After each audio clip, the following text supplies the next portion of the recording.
Hello everybody, it's Tuesday. If you've been watching the channel for a while, you know what that means. Tuesdays are when I sometimes post reaction videos to performances by Broadway stars. I did a video reacting to an Aaron Tveit performance. I did a video reacting to Joe Locke in Sweeney Todd. Today, I'm reacting to the video that was recently posted on Playbill of Jordan Fisher singing Epic 3 from Hadestown. Jordan Fisher is currently playing the role of Orpheus in Hadestown. I think Jordan Fisher is amazing. I've seen him in a lot of different Broadway shows, and I think he's just incredible in everything he does. So I'm very excited to hear his take on this song. I have not watched this yet, so you are actually getting the cold reaction. I'm going to play a little bit of white noise to distort the sound audio because, you know, YouTube, blah, blah, blah, copyright, blah, blah, blah, demonetization, you know the drill. But if you want to hear the whole thing undistorted, you can go check out the video. I'll put the link in the description, obviously. Oh, and if you don't know me, by the way, hi. My name is Mateo Lewis. I'm a musical theater composer and music director working, kind of splitting my time right now between Toronto and New York City. And I post videos on this channel where I analyze the music theory behind the great musical theater songs. And I also do videos like this, reacting to performances that I love. And I also post updates about what I'm writing and all of that sort of stuff. So if that feels interesting to you, you are welcome to subscribe. Let's check this out. Let's watch Jordan Fisher sing Epic 3. Playbill. Dun, dun, dun, dun. King of shadows, King of shadows. Was king.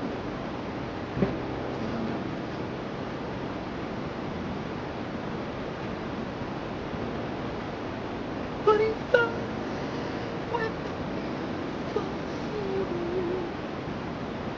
who walked up above mother's great feet. He fell in love with Sunday, who was gathering flowers in the light of the sun. Okay, so the first thing that I'll point out that I notice about Jordan Fisher, which is different from the way that Reeve Carney, who originated the role of Orpheus on Broadway, the thing that's different about the way that Jordan Fisher does it is I feel like Reeve Carney mixed his registers a little bit more. And Jordan Fisher is separating them. What I mean by that is that we have, you know, our head voice. Ah, he fell in love with a beautiful lady. And then we have our chest voice. Who is gathering? It's a lower sound. It's a more powerful sound. And then a lighter, more beautiful sound, more delicate sound in the head voice. We have these two kind of registers. Reeve Carney famously kind of blends them together so you almost don't even notice that he's flipping registers. He sounds a little bit more like an electric guitar on top. He's got more of a wow kind of sound to his high range. Jordan Fisher is going very light, like a little flute almost on his high range. But he fell in love. And no vibrato also. Reeve Carney adds quite a bit of vibrato on things like gathering flowers. He's got a rah kind of sound in that high range that Jordan Fisher is not doing. Reeve Carney also goes lighter on the parts where he's in chest voice, like, who was gathering flowers? There's a little bit more connection there. Jordan Fisher, for effect, and it's very effective, is really separating the vocal registers. Who was gathering flowers? Like there's a big separation between I'm in chest voice and now I'm in head voice. Which it's very kind of shocking to hear, and it's very moving to me. It affects me emotionally, that big vocal change that I'm hearing. And I know how it was because he was like me.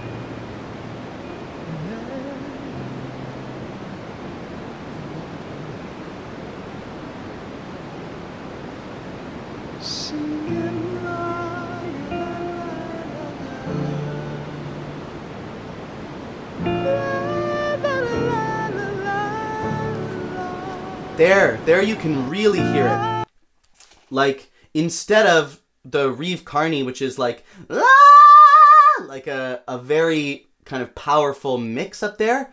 Jordan Fisher's doing this beautiful, light, la, la, la, la, just gently touching on that high D. And it's so high for men, this role.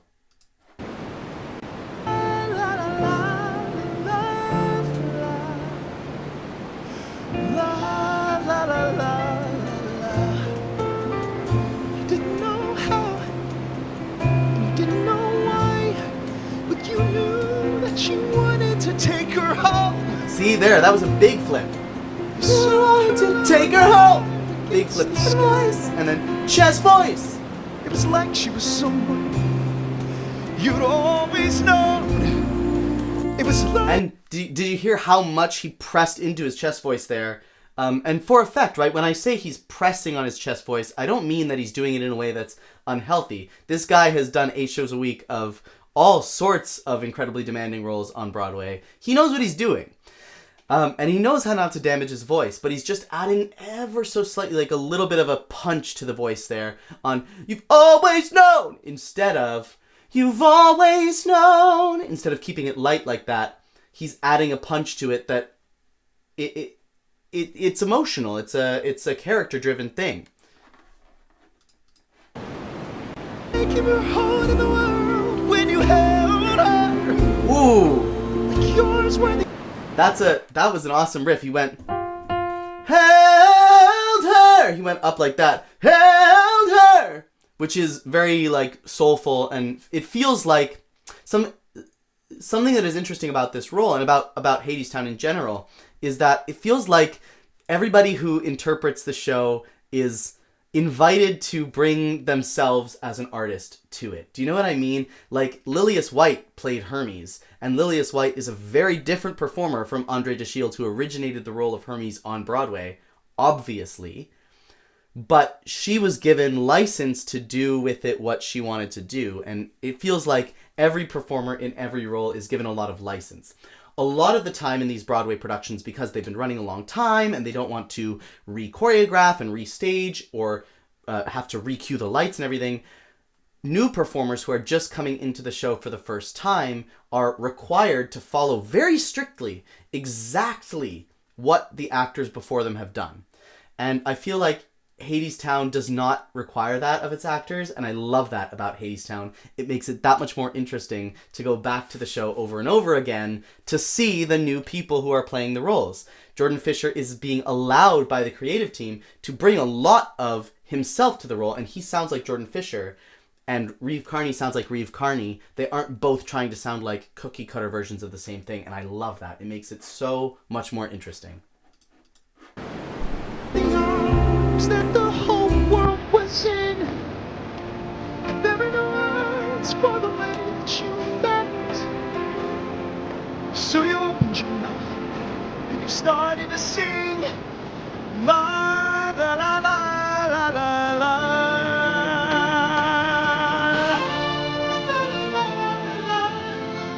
Hey, so now for effect, he's adding a lot more tension and power to the mix. So it started, the first time he sang it, it was la la la la la la la, very light, and then la la la la.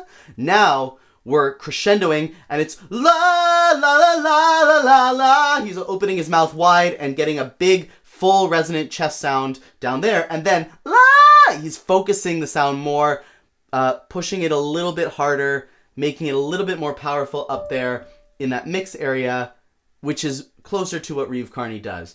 But still, it sounds very much like Jordan Fisher, and he's still, crucially, not using the vibrato that Reeve Carney uses. Reeve Carney goes very, ah, with a lot of vibrato, and Jordan Fisher's not doing that. Again, he's making it his own.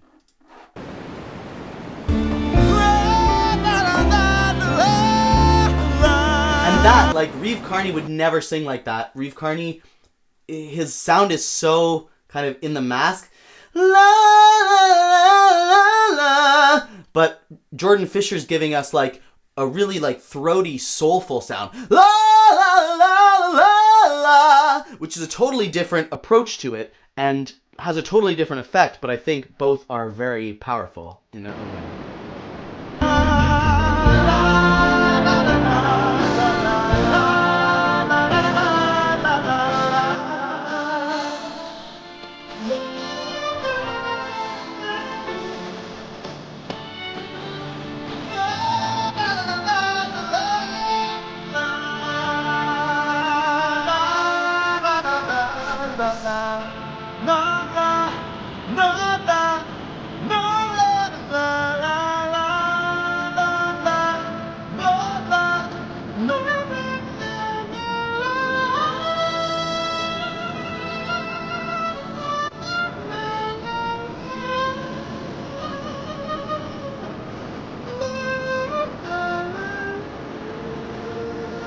That's the most vibrato that we've seen him use, right? Like he spins that. So that proves to me that he knows how to do it. And he's not using vibrato because he doesn't know how to make that sound with his voice. He's not using vibrato as an intentional choice. And then when he needs to use that vibrato for expressive effect, he throws it in. And it's more effective because we haven't heard the vibrato. There's been a straight tone throughout the entire song. So then when we get that one note of la, it feels like the whole song is opening up in a way we've been all just waiting for it to do. It's brilliant.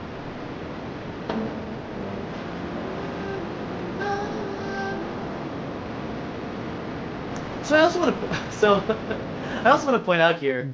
It seems like he is. Wait, you can't really tell in this shot. There. It seems like he's wearing one AirPod. So think about this, right? He is used to singing this song on a Broadway stage with a guitar, and then allegedly, according to the description, in one take, he's having to come into probably a Playbill studio and record this. He's got the whole backing track is pre-recorded, and it's in one AirPod. So he's hearing it in one ear. The other ear isn't even hearing it at all. And he's used to playing it on stage with a bunch of people who probably follow him because he's like downstage center for this song, right? Playing the guitar. He can probably cue the band who's behind him and the rest of the cast who are singing backup behind him. He can probably cue them with his body. He probably has practiced it that way and is doing it that way 8 times a week so that he can take as much time as he wants in the rubato sections, which means that the sections where time is a little bit more free and there isn't a steady beat. He sets the timing for that. In this version that we're watching right now, he doesn't have that luxury because there's a track being played. So he has to stick to the track. And he can only hear it through one ear. And yet, he is still... You can tell he's not in his head about it, right? It would be so easy to, be listening really, really hard for that track and not be able to focus on the performance and the character's journey and everything. But he's not being thrown off by it at all. His professionalism, his unshakable focus is amazing. And I think it's something that is a little bit less obvious than how amazing his high notes sound. His high notes do sound amazing, but it's not as obvious just from watching it how focused it requires him to be. And I'm really impressed by that as much as I'm impressed by the tone of his high notes,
To let go, so he keeps his head low.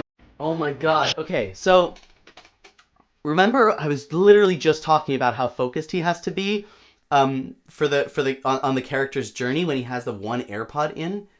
The amount of emotional connection he's showing here, dropping into tears and looking around, and you can see in his eyes that he's really seeing the world, and he's really seeing Hades in front of him and really genuinely asking him these questions. That kind of focus as an actor in a place that probably what he's actually seeing as Jordan Fisher are cameras and lights and all sorts of weird tech stuff that is allowing this film to be made, this video. It's just it's amazing how focused he is in an environment that is unfamiliar to him, singing this song and just putting so much emotion into it. It's really amazing. Keeps his back bending. And then there, He's grown so afraid that he'll lose. and there again, a really effective use of switching from the head voice to the chest voice, right? It was like, where's the ba-da-da-da-da-da-da? And now it's, he's grown so afraid that a ba-da-da-da, putting a lot of chest into it and a lot of grit. What he knows. But what he doesn't know is that what he's defending is lost. Where is the treasure inside the chest? Where is your pleasure? Where is your youth? Where is the man with his arms outstretched to the woman he loves?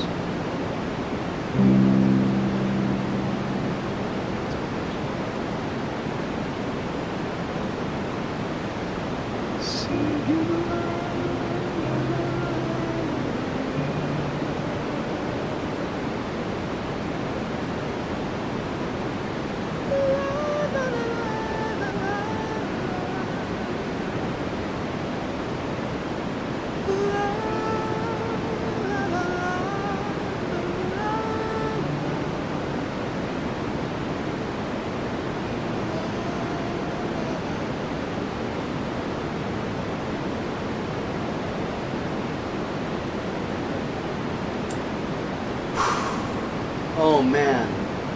Oh man, so good. He's so good. Like, you can see in his eyes all of these really nuanced emotions, right? It's not just tears. He's got an objective. He's trying to convince Hades to let him and Eurydice go. He's using this whole song as a tactic to get what he wants out of Hades, which is his freedom and Eurydice's freedom. And you can see in his eyes when he realizes that it's working. And you can see in his eyes when at the very end he's like, okay, I think it's working and I can't mess this up now. I have to bring it home. You can see all of that in his eyes. It's very nuanced and it's all plain to see there. It's amazing how focused and grounded he is as an actor in an environment that is unfamiliar to him, and how he uses his head and chest voice so differently from the way that Reeve Carney does. All of these things make Jordan Fisher's performance as Orpheus, I think, very unique and very original and very much worth going to see at the Walter Kerr Theater in New York City. Thank you for watching. I hope you found this interesting. Sorry again about, the white noise and the distorting of the audio. I have to do that for YouTube. But if you want to support the channel so that I don't have to worry about demonetizing my videos and I can use the full audio without the white noise, you can consider supporting the channel over at Patreon at the link in the description. And otherwise, I will see you here next week. Peace out, y'all.